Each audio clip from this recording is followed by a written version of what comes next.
Hey, it's Brad Seaman, Seaman team down in sunny San Diego. A lot of conversations going on right now about coronavirus, the real estate market, the rental market, and leasing. So I wanted to record some of our conversations. I have Jayson Yoss on the other end. Jayson, hey, how you doing? Brad, I'm doing great. Good to be with you. Good. Jayson's with GoldenWest Management, and you're out of 3 markets, right? That's right. We're here in sunny San Diego as well, but we're headquartered out of Nevada, Las Vegas, Nevada, and Phoenix, Arizona. All right. So leasing and management of condos, single-family homes, multifamily. We're kind of in that same space, right? So we handle all. Absolutely. We're your residential property manager. We do single-family homes, condos, townhomes, but we're very good in that boutique market, your 8 to 80 units, where the big guys aren't going to come take care of you, and the single-family guys don't really know what to do with you. And the great thing of working with realtors like yourself, Brad, is we don't do sales here at GoldenWest. So we're strictly your residential property management experts. Perfect. Well, it's funny. We were just saying we should have recorded the conversation we just had. And we're bringing up a lot of content about what's happening right now in our market, what's to come here in the next 30, 60, 90 days with the coronavirus and everything that's going on with the mandatory orders in California and other states to follow suit. And one of the things that came up was the personal aspect, right? Right now, this is a humanity thing more than business or anything else. There's going to be side effects in the economic world and in the real estate world, but the reality is right now it's about people. And what are we doing? What are you doing on your end with the owners, the tenants? What's going on in your world right now? Brad, I don't think you could have hit it any more on the head. Everything gets forgotten except that personal aspect, which is so important here. So let's talk about how we've been addressing clients, residents, landlords. Like everybody else, we put out, some kind of, coronavirus email or letter. We've also recorded videos for our clients. And we've just basically said, residents, we're here to help get you through this time. We know you're going to have a lot of questions about rent, about how to pay, about how we're going to handle repairs. And then with landlords, we're there to give them that same kind of guidance. Landlords, you've got to be prepared that some of your residents, they might have trouble paying rent, but you still got to keep the lights on. We still got to make repairs. We still got to be there for them. And then just bringing in that final piece of, hey, staff, you're going to have to work from home. We're going to have to close down our office. We're going to have to make some changes to the way we do everyday work. And to be honest, people have been great. I've been doing this for 15 years, Brad. I've seen residents be the nicest and most, cooperative I've ever seen. Everybody seems to want to find a way to make things work together. That's wonderful. Well, it's interesting. It creates a new level of stress for everyone with everything going on. But at the same time, my wife and I were commenting last night that for the first time in a while, we were able to sit down with all 3 of our children at home, even after an entire day of homeschooling. Right. And have dinner together and have conversations. And so people are really getting back to their roots, their American roots, if you will, of, that great American dream. Now, we've got some side effects that are going to come with this, unfortunately. Sure. So there's some good to become of it, but we've seen the same thing in the sales side. So people that need to move are still moving. They're being kind. They're being respectful. Sellers and buyers are working together to do everything that they can to make things successful. And that's really all we can do right now. In the state of California, we've recently seen this real tightening of what is essential and what's not essential. Right. And, it's kind of gray, right? So we have property management where people need to live and repairs need to be made and things have to happen. And I'm in the real estate sales world and I have people who are homeless that have to buy something. And so we're navigating this really carefully. Out of respect for the people that live in these properties, but also out of respect for the orders that have come down in California. What are you guys doing right now to try and accommodate that?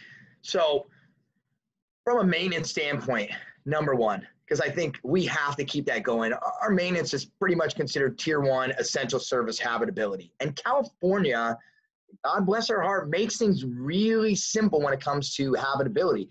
They have a civil code, 1941.1, and a health and safety code as well that line items, everything on there that is essential to maintain a habitable property. So our maintenance techs, they're gloved up, they're masked up. Our plumbers, our electricians, they're all still working. And then when we get a repair request, and we as a company, we get 400 a month. When we get a repair request, we're reaching out to that resident. Hey, what's going on over there? Is this something that we need to be out there in 10 minutes? Or is this something that can it wait? How's everybody doing in the home? Before we make entry, are you guys doing okay? Has there been sickness? You know, we want to look out for everybody. And so sometimes, you know, residents are like, look, I can put the bucket underneath the sink for a week or so while we try to get through this. And sometimes it's like, hey, that's not working. That thing's leaking everywhere, and we got to get out there. And so those are the precautions that we're taking. And I think most importantly, from a maintenance side, from a showing side, Brad, we are big into technology. We use the Rently platform, automated showing.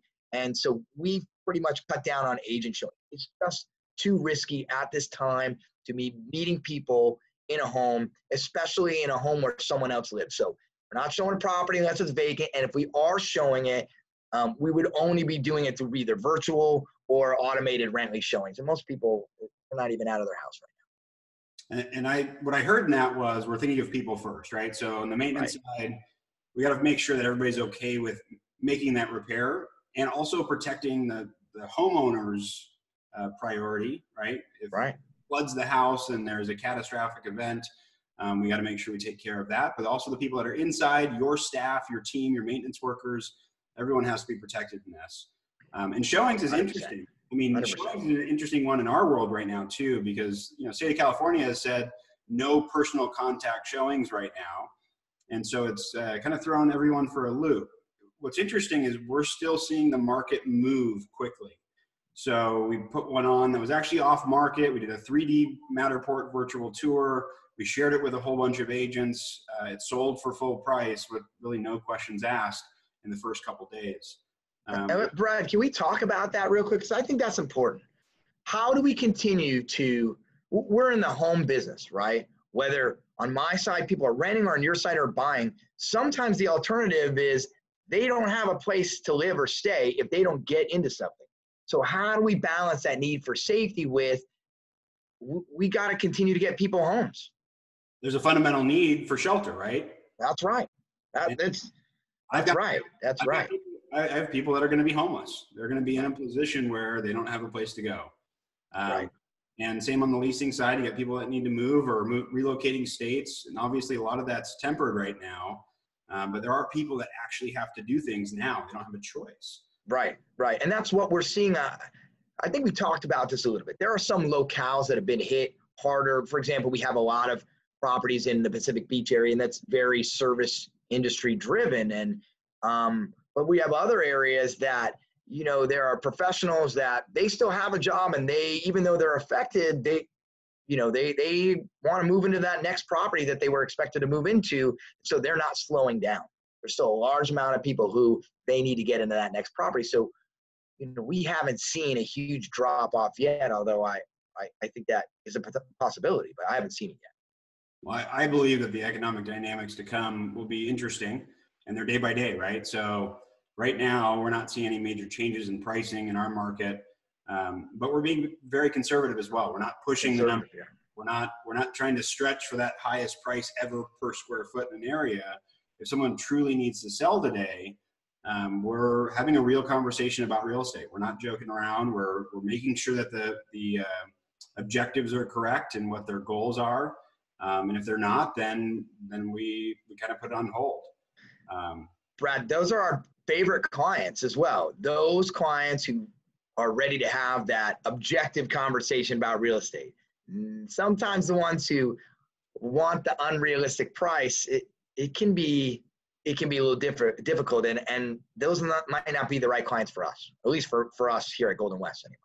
Sure. And we just want to be real. I mean, that's really all it's about right now. So, so we're talking a little bit off camera on what's going on in mortgages, evictions, moratoriums.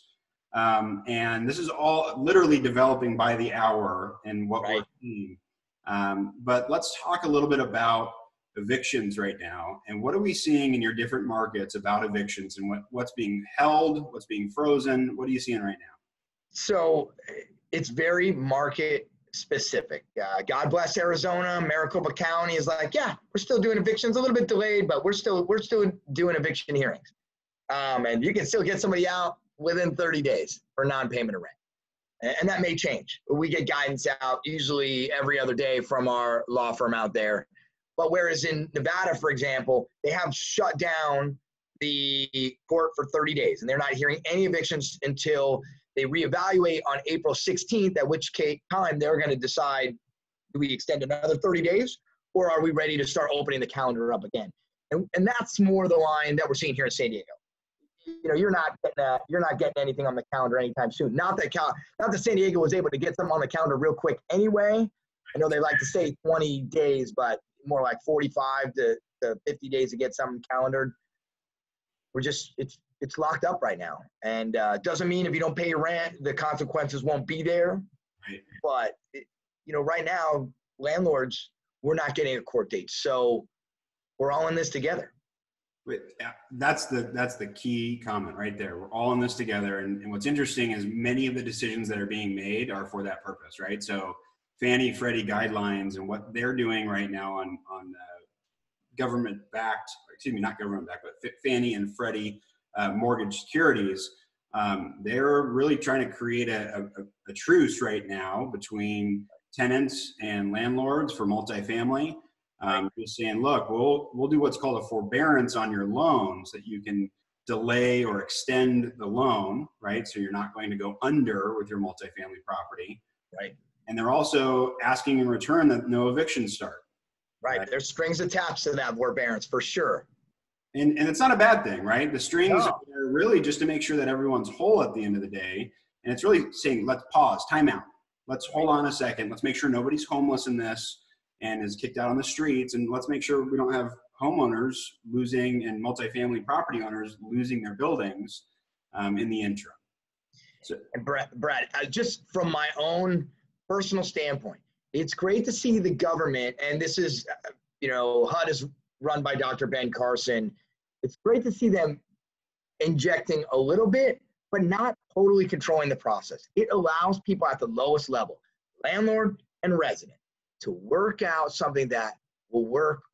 Everybody's in it together. It will work out for both, whether that be partial payment, whether that be discounted rent if you pay on time, or if you absolutely have to give back the keys, some kind of give me a little bit and don't worry, you won't be responsible for much more later. We've seen all kinds of plans on the board, and that's what it's all about. Landlords and residents working together to find that common ground, because whether this be 1, 2, 3, 6 months, we're all in it together. Yeah, absolutely. So let's talk mortgages for a minute. Right. Mortgages, we've seen some specific examples already through some of your clients. I've seen some specific examples of things that are going on with the different lenders. And I think the moral of learning about forbearance and what's going on, if you feel like you're in a tough spot or your tenant's not going to pay, looking into a forbearance, not through Fannie or Freddie, but really looking into a forbearance with your lender. Right. Calling them directly, whether it be Wells Fargo or Chase or, there's several Aquin, there's several of them, right? Yeah, B of A is the one that's been in the headlines saying that they're going to work with homeowners. Right. Whether you own a condo or a massive multifamily project, it's time to call your lender. And the sooner, the better, if you think this is going to hit you, because the lines are going to get flooded here in the next 60 days. And I think I told you this earlier, this is a personal story from my parents. They have a non-conforming type of loan and in their own primary residence. And mom got on the phone with Wells Fargo for about an hour. And when she was done, she was like, hey, I got forbearance for 90 days. That was it. Whereas we had an investor here contact us at GoldenWest and say, hey, it's one of our clients. And they said they got on the phone with their direct lender and they gave them 6 months of interest-only payment. Those are both two different types of worlds, two different types of loans, and by reaching out directly to their lender, by having a conversation or waiting on the phone for an hour before you have a 5-minute conversation, they were able to get some relief. And as you told me, and I agree, if you don't pick up the phone, though, they're not coming to you. Yeah, you have to take action, and you have to reach out if that's something that you want to look into. And I think that's key, right? They're going to do whatever they can to make all this work, and there's going to be backstops put in place. And so everyone's trying to figure it out right now, but don't try and figure it out 30 or 60 days from now when the world is doing it. We're telling you here first, make the phone call. If you think it's going to impact you, now's the time to do it. Right. And we're both sides of the house, the sales side and the management side it's all intertwined. Those mortgages, they all affect us. And so what are you seeing on your end in terms of when a client is up against their situation? Do I sell? Do I refinance? How are you having that conversation with them? Well, it's really case by case, right? So what we're really sending out to our database and our clients, past clients, everyone that's working with us, we talk to them about really having real conversations about real estate, because the reality is today, every single person is different. Everyone's in a different, situation, a different lender, it's all different, right? So if we can sit down and have a one-to-one through Zoom or some other function, even on the phone, and just talk through it, then we can help guide them in the right direction. You're going to have some people that can't weather the storm. They need to sell now, right? And they need to get prepped now. Now's the right time to prep. You'll have some that are just going to sit back and wait and see what happens when it all plays out. But I think what's going to happen here is I believe that depending on how long this goes on, we're going to see some pent up inventory that's going to be sitting in the wings, ready to come on the market once we can go show homes again. And once we can do open houses again, and people go, whoa, I don't want to ever be in that position again. Let's go ahead and sell it and get out. Right. And ultimately, what does that do? Flips over the market, right? So I'm not saying it's going to be a massive crash, but we're certainly going to see inventory peak. And we're going to see the buyer demand be a little skittish, and we'll see kind of how the two blend together as we get closer to that timeline. And the great thing about, again, working with you, I guess, since we went through 2008, since we were licensed before all this happened, and we got to see a ramp up and then a fall down, I feel so much more confident when we're having the conversations today than when I was a junior agent in 2006 telling everybody it's going to go forever.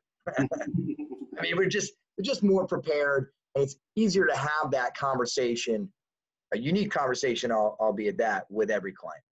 Yeah, and we've seen, we've been through it. I actually started in a downturn market, so it helped me get those conversations out of the way up front. None of my conversations were easy from the first home that I sold. They were all very complicated and challenging. So, it's definitely a time to be in communication with people, with your homeowners, with your tenants, with my sellers and buyers that are active, and also those that, have bought 3 years ago. They're all conversations to have right now, and I think they're all really important. Right. Absolutely. Absolutely.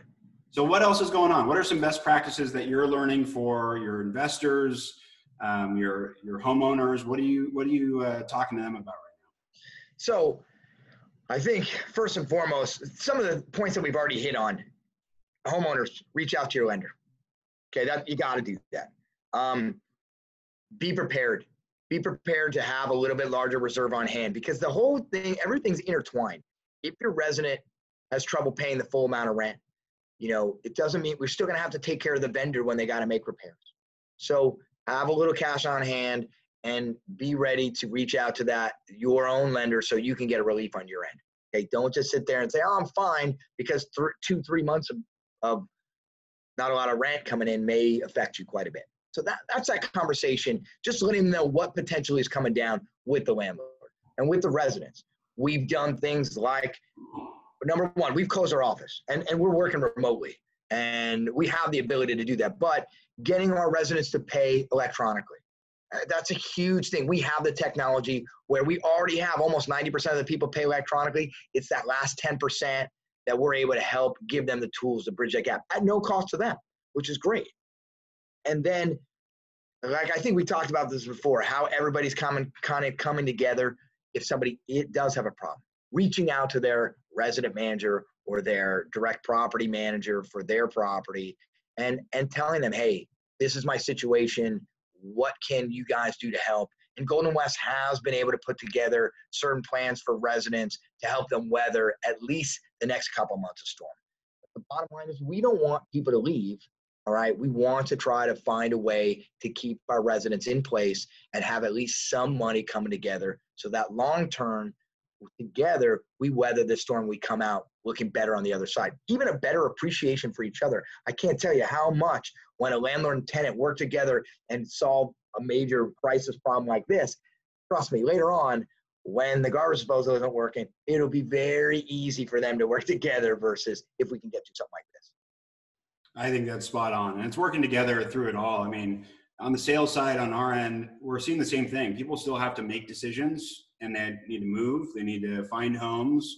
Right. And I think it's working with others and making sure that it works, right? Look, thinking about people first and not property or business, and making sure that as we progress through this, that we're all treating each other the right way. Right. And, you know, the market's still moving. It's still happening. It is still moving. It is still moving. I think you brought up a couple other points that before that we talked offline that are just amazing. Like how much you've always been very technologically savvy, but how many Zoom videos have we done this week? How many people, clients, colleagues have we talked to online? It's been great. It's been great to be able to have meetings and none of us are leaving the comfort of our confined quarantine space. So that's been great.